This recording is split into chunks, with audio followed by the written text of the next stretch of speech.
ito sila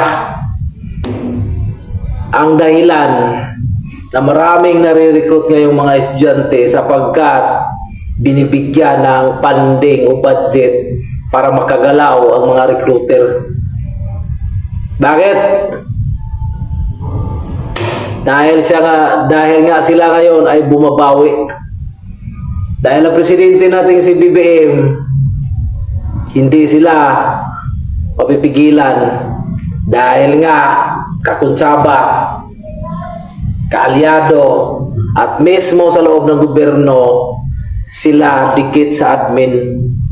At sila ngayon ang pinaka-front sa impeachment trial ni VP Sara. Konektado yan. Dahil yan ang yan talaga ang numero 1 plano nila na patalsikin ang Vice Presidente. Dahil ang Vice Presidente, kapag hindi nila napapatalsik yan at nagiging presidente, meron talagang kalalagyan itong mga makaliwang grupo na ito.